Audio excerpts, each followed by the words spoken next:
Las adicciones son unas enfermedades psicosociales de larga data, un flagelo que azota a la sociedad desde muchísimo tiempo, pero que uno tiene la sensación que se van profundizando en las últimas décadas con la aparición de otros factores, de otras herramientas. Para eso estamos con Mariana D'Agati, directora de la Asociación Civil Lazos, para dialogar sobre esta menuda tarea que tienen, que no debe ser sencilla. Cotidiana y no sencilla, tal cual. Abordaje y prevención de las adicciones, pero también trastornos de conducta. Sí, en realidad... Ambiciosa la misión. Sí, digamos que todo tiene que ver con la conducta, ¿no? Si uno lo ve de ahí, es qué hábitos y conductas tenemos con lo que hacemos todos los días. Y una de las tantas es el consumo. Hay otras, pero generalmente los consumos se presentan de manera dual, con otras dificultades a veces de la salud mental. Entonces, bueno, ahí es donde viene nuestro nombre, que hoy ya no lo usamos así, que tiene que ver con los trastornos de la conducta. Pero sí, así iniciamos, sí, así se llamaba en su momento. Indagando con respecto a las adicciones, veía un listado de por lo menos 15 adicciones, pero me acuerdo de 3 ejes como para sintetizarlo un poco, que era de comportamiento, de consumo de sustancias, puede ser, sí, y emocionales. ¿Estoy bien bombeado por ahí? Sí, se dividen de esa manera porque tienen que ver justamente con el objeto que se consume o se depende, y bueno, con el estilo de conductas que se tienen hacia eso, ¿sí? Pero las conductuales son con cosas que hacemos de manera cotidiana que no implican químicos. Las que tienen que ver con las drogas, como todos creemos que son las únicas, o muchas personas creemos que son las únicas, son las que tienen que ver con el consumo de sustancias químicas, y entre tantas el alcohol y el tabaco también, claro. ¿sí? Que son químicos. En Sunchales desembarcamos, empezamos a ver la problemática con mayor profundidad. ¿Qué es lo que ustedes observan en su trabajo diario? Nosotras trabajamos hace mucho tiempo, hace 12 años ya en la localidad, siendo la primera institución que nace para dedicarse a un abordaje absoluto con lo que tiene que ver con los consumos. Y bueno, y obviamente a medida que pasó el tiempo, como a nivel país y el mundo, en Sunchales también creció la problemática. Y como vos decías antes, hay factores y situaciones que hacen que sigan creciendo y lamentablemente... Que aparezcan otras, nuevas, ¿no? Tenemos que trabajar en la prevención, porque hay cuestiones que no vamos a poder evitar, más que ir fortaleciéndonos como humanos para no depender de todo lo que va surgiendo. Respecto a lo que vemos de manera cotidiana en Sunchales, lo que pasa es que, como te decía, en muchos lugares la edad de inicio de consumo es cada vez menor, entonces eso problematiza aún más la situación y a la vez los pronósticos son más complejos porque un cerebro en desarrollo que empieza a consumir, por ejemplo, alguna droga, la empieza a hacer propia en su crecimiento, entonces es mucho más difícil a largo plazo que la deje a la droga, ¿se entiende? O sea, intento ser lo más gráfica posible, porque una persona cuando va creciendo va incorporando a su vida todo lo que necesita. Y la droga, por ejemplo, no se necesita, pero cuando el cerebro la conoce, la empieza a hacer parte. Tiene que ver algo con la dopamina, el cerebro, el placer. Exacto, o sea, ¿qué pasa con las drogas? A veces que quienes no consumimos nos enojamos, hablo como sociedad, ¿no? Con quienes sí lo hacen y no podemos entender por qué se eligen esas situaciones o por qué la persona elige drogarse. Bueno, primero, la droga y todo tipo de sustancias que se consumen existen y están en la sociedad y todos somos parte de la sociedad, todos y todas. Entonces es difícil hoy, con la cantidad de situaciones que hay, que en grupos chicos no haya algún consumidor. No digo que en todos haya, pero es cada vez más habitual que en muchos espacios sociales haya personas que consumen, ¿sí? Entonces, por eso te decía antes esto de ir fortaleciendo a las infancias y a las adolescencias en la prevención, porque eso está a disposición. El tema es ir trabajando para decir que no y construir habilidades del placer, que voy a llegar con la dopamina, habilidades que nos generen placer de otra manera, porque a nivel neurológico las drogas generan placer, estimulan un circuito generando dopamina y eso genera placer. Entonces, como todos los humanos, cuando algo nos da placer, ¿qué hacemos? Intentamos repetirlo. ¿Las adicciones siempre están relacionadas con el placer? Generalmente sí, eso hace que se instale, o sea, por lo menos al inicio, surge desde el placer, o sea, de conocerla, por ejemplo una droga o un hábito, el juego, las compras compulsivas, un montón de cosas, a las cuales se empiezan y generan algo. Y ese algo es algo que me gustó, ¿no? Y con esto no estoy diciendo que está bien, sino que genera el placer este. Al cerebro una información que dice, qué bueno que está esto, ¿sí? Obviamente no es saludable. Ninguna de todas las cosas que nos generan dependencia son saludables.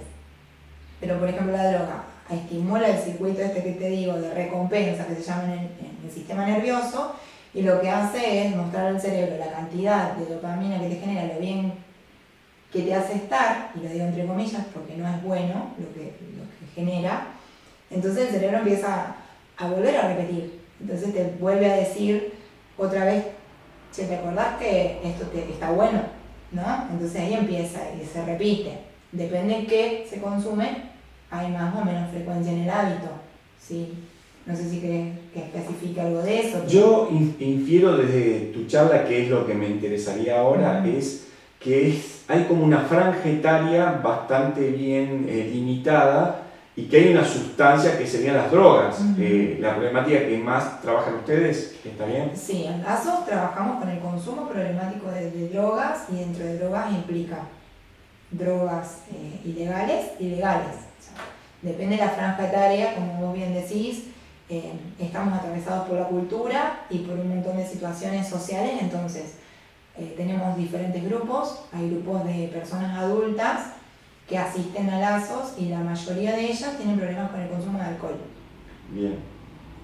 Quizás no ahora, pero sí han trabajado sobre eso en el tratamiento que es ambulatorio, y se llega a deshabituar, pero también ya desde un lugar de mucha pérdida y de situaciones negativas que han atravesado, donde te muestran este tocar fondo que mucha gente habla, es decir, todo lo que perdí a nivel salud, a nivel vincular, a nivel laboral, entonces yo necesito cambiar mi vida y pido ayuda, ¿no? Y por otro lado tenemos, y también dentro de la adultez está el consumo de cocaína, el consumo de marihuana, que cada vez se ve más porque vamos creciendo, y esto es un montón que viene. Entonces hay gente con edades adultas que tiene consumo de estas drogas también, y que ya tiene una dependencia, porque hace mucho que las drogas están en nuestra sociedad.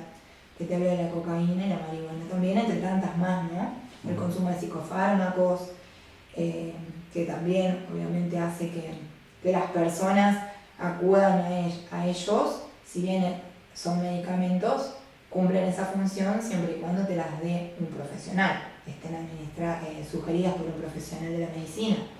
Si yo autoadministro un psicofármaco, lo estoy utilizando de otra manera para un efecto que estoy buscando, y es ahí donde aparece este consumo problemático. Claro. ¿Sí? Ahora bien, dijiste que los adultos tocan fondo suelen, no hace falta tocar fondo habitualmente, y van hacia la institución. ¿Qué pasa con los chicos? Y bueno, con las adolescencias y con los chicos, porque la verdad, como te decía, empiezan en edades cada vez menores, es más difícil, porque como está tan instalada en la sociedad el consumo de todo, ¿no? De cosas, imagínate que en nuestras infancias no tenías tanto de todo lo que hoy se tiene, porque no veíamos en las redes, porque no había tanto fomento del consumo como ahora, ni tanta oferta de cosas, y ellos también se encuentran dentro de lo material, con todo lo que implica ropa, tecnología y demás, y también está las drogas, y en esto de divertirse aparece como una opción, que por supuesto que estaría buenísimo que no suceda, pero aparece. Entonces ahí está esto del fortalecimiento de las adolescencias. Pero sí es más difícil en la adolescencia pedir ayuda de manera voluntaria, ¿se entiende? Porque estás transitando una etapa de desarrollo donde te parece que todo es piola, que todo es canchero, que un montón de gente lo hace, Entonces es muy poco habitual que un adolescente diga, tengo este problema, necesito ayuda.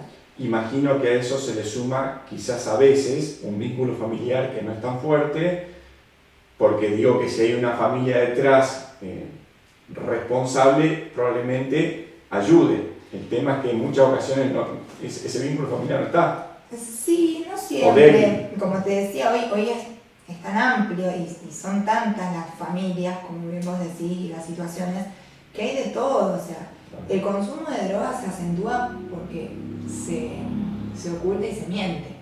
Nadie, o por lo menos la mayoría de las personas, no llegan a su casa a decir, hola, estoy consumiendo. Se oculta y a través de la mentira los familiares no se dan cuenta y llega un momento donde algo bueno te está diciendo, sí, acá está pasando algo. Puede ser lo conductual, puede ser el aspecto de la persona, puede ser el cambio de hábitos, ¿sí? El sueño, la alimentación, hay un montón de alarmas. Pero quizás al principio, cuando se conoce, no es tan evidente, ¿sí? Se empieza a notar cuando se va instalando en la vida de la persona. Sí hay consumos problemáticos que no generan la dependencia cotidiana, pero es problemático porque cada episodio es muy fuerte. Viste que nosotros hablamos de consumo problemático, porque la gente cree que ser consumidor de alcohol, como que se le llama alcohólico, el consumidor de drogas, lo hace todos los días, todo el tiempo. Y no. Antes, como hablábamos de esto del efecto placentero que generan, las drogas tienen una función. Cada persona le encuentra una función y por eso la sigue incorporando, ¿no? Que tiene que ver con cuestiones emocionales y, como te decía, conductuales y con quiénes somos y dónde queremos pertenecer. Sí, imagino cuando te referís a eso, hago una imagen de, por ejemplo, el alcohólico en relaciones sociales, por ejemplo. Sí, a ver, es así, por ejemplo. Es alguien que no tiene ese problema cuando transita su vida normalmente, pero que cuando se junta socialmente necesita tomar. Sí. O sea, una cosa es compartir tomar, pero otra cosa es, si no tomo no me divierto. Por ejemplo, ahí hay un signo de alarma. Pues sí, pero tenemos que descubrir de qué otra manera te puedes divertir. O si no tomo, no me puedo relacionar con otra persona. No me sale hablarle a alguien, ya sea por una situación de amistad o por ganas de tener una relación con una pareja o lo que sea. Entonces hay algo ahí que habilita ese consumo, que obviamente es una información que se va a quedar en este cerebro y para decir, para esto a veces te sirvo. ¿Se entiende? Se entiende, claro. Hablando justamente de salud mental, ¿se puede hablar de resultados? Es decir, el abordaje que ustedes hacen, ¿hay resultados positivos? ¿Ustedes notan que realmente, pudieron subsanar alguna de esas problemáticas? Sí, claro que sí, implica obviamente mucho compromiso de la persona que se dispone a hacer un tratamiento. Es difícil, si vos ves las estadísticas, son siempre el porcentaje es bajo de recuperación, pero implica un compromiso de la persona y asumir que tengo un problema y pedir ayuda cuando me siento vulnerable. El dispositivo de lazos es ambulatorio, entonces implica un esfuerzo muy grande de parte de la persona que asiste y de su entorno, la red, decimos nosotras, porque no siempre hay familiares. A veces trabajamos con empleadores o con otro equipo de salud o con el equipo educativo, con amistades. Es importante porque, como te decía al principio, primero se oculta por vergüenza y por también la dificultad de salir, y por otro lado por el temor al rechazo. Entonces luego el entorno tiene que trabajar también la aceptación y poder intentar acompañar que se logre. Hubo varios informes que aseguraban que la pandemia hizo que otras adicciones que están relacionadas con la tecnología se profundizaron. Sí. Entre ellos la adicción al móvil. Uh-huh. Y hoy está muy de moda la ludopatía o la adicción al juego, sobre todo online. Sí. ¿Eso ustedes también lo verifican, lo ven en casos? No tenemos hoy consultas puntuales sobre ludopatía, que es de lo que se habla cotidianamente y lo que nos está asustando con las infancias y las adolescencias también, más allá de la adultez, pero sí es real que existen y que tenemos que trabajar mucho sobre eso, por eso están estas propuestas para la comunidad, porque al tener acceso a los dispositivos móviles y a las computadoras, hoy es fácil acceder a todo tipo de juego de apuestas desde el lugar donde estés. No hace falta. Las apuestas existen desde siempre, con todo tipo de juegos. Y hablo de casino y bochas, ¿no? Sí, no tengo sí, con las carreras de animales y con todo lo que nos imaginemos. Se ha sofisticado todo eso. Sí, el tema es que hoy, al estar en el dispositivo la posibilidad de jugar, y como te decía, el impacto que eso tiene en un cerebro en desarrollo, también hace que las personas estén vulnerables desde las edades más chiquitas, ¿no? Desde los más pequeños. En Lazos no tenemos hoy puntualmente ese tipo de consultas como la emergente, pero sí sabemos que muchos consumos se sostienen gracias a las apuestas online también. Y hablando de lazos profesionales y recursos, ¿cómo están? O sea, ¿cuántos profesionales trabajan y bueno, cómo se mantiene económicamente?